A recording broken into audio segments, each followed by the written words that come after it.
आज आम गण अच्छा श्रीजुक्त मिश्र तांकठारू सार संपर्क में किसी कथा जानिबा से तुम मान को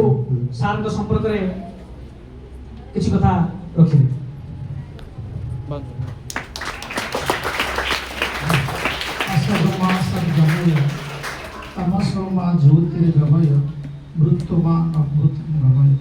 उपनिषदर यही कालजयी पंक्ति गुड़िक यथार्थ बहुत गभीर तत्व को बहन करे। आपको जदि आम पढ़ा ये मनीष जीवन चरम सत्य को प्रतिफलित हो जीवन मृत्यु सहित समाप्त हुए। रिसर्च थीसिस लिखी डेथ दाउ शैल डाई इटसेल्फ जे मृत्यु तमे मरी जीव को मानक पाखे मृत्यु मरी जा जो माने दार्शनिक जो माने समाज संस्कारक तेणु जहाँ का उद्देश्य स्मृति सभा को आयोजित करा जाइछि श्री महान आत्मा को प्रथमे भक्तिपूत श्रद्धांजलि समर्पण करी मु साधुवाद जनैबी ए ज्ञान बिंदु कर्मरत थिबा समस्त शिक्षक शिक्षिका और कर्मचारी पाई जे समाज एभली एक प्रचेष्टा करिछन। असुस्थ हॉस्पिटल को गले खोजुचंती दुईटा जिनिस गोटे बही होची तत्व ये बहीटी खोजिले द्वितीय गोटे डायरी खोजिले जे मते दिए मु नहीं गले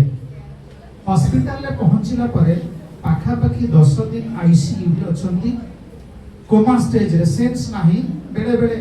आसे पुनी कथा होती जो दिन आईसीयू रु बाहरिले मु थिली मो संगे आ दुई जण थिले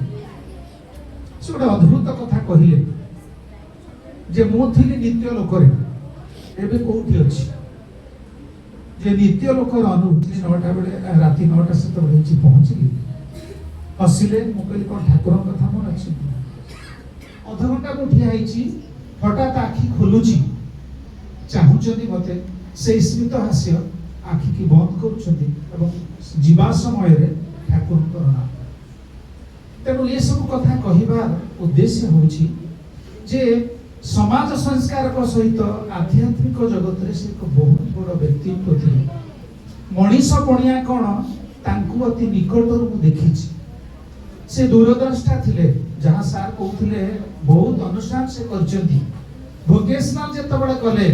सेतबेले आम जिल्ला मात्र दुईटी वोकेशनल स्कूल थिला गोटे अंगुळे मधुसागरी ब्लॉक रे नाही जो कि आम पिला जीआरएस पाई एवं एमिति गोटे स्कूल एठी नाही जोठी आम पिला वोकेशनल पास करी टीचर ही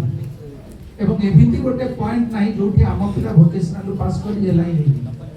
तेणु वोकेशनल नो स्वप्न से सेतबेले देखिथिले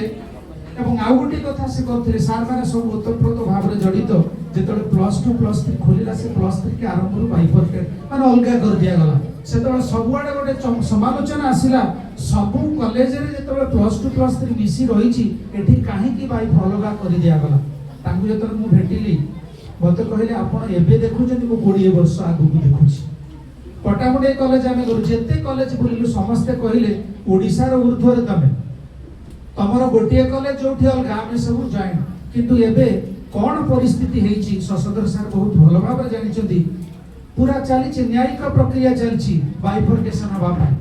सरकार 2009 रे आनिले जे बाइफरकेशन अलगा हबो तेबे हमर सेठी न्यायिक प्रक्रिया किछि प्राय नाही एठी किछि विवाद नाही कारण आगु से परिष्कार कर दी जाइथिल तेनो जहां आमे देखुथुलु से आगु को देखुथिले तेनो से थिले दूरदर्शी द्वितीय कथा होछि शिक्षक थिले अनेक समाज सेवा भी करछन से आडु जीविनी ताको बहुत पाखुर 25 वर्ष देखिछि ताको व्यक्तिगत जीवन रे से मनीष कोन भलो मनीष टी किए सरलता कोन से ताको प्रतिफलित होउथिले राति 12टा गोटाए पर्यंत देखिला बेलकु जेतले मु उठुथिबी बही धरी पढुथिबी अनेक समालोचना आसीछि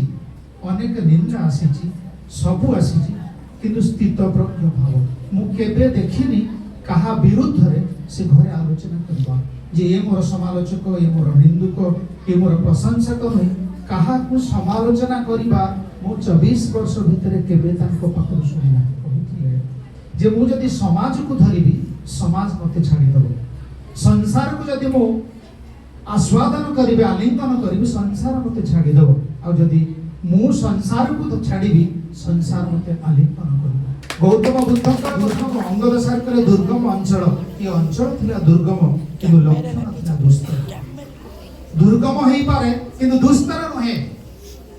ତେଣୁ ଅଦମ୍ୟ ଇଚ୍ଛା ତାକୁ ନେଇ ଆସିଥିବା ମଣିଷଟିଏ ପୂର୍ଣ୍ଣତାରେ ପରିପୂର୍ଣ୍ଣ କରି ଇଲାକାକୁ ଏବଂ ମୃତ୍ୟୁ ପଥରେ ଯାତ୍ରୀ ହୋଇଛନ୍ତି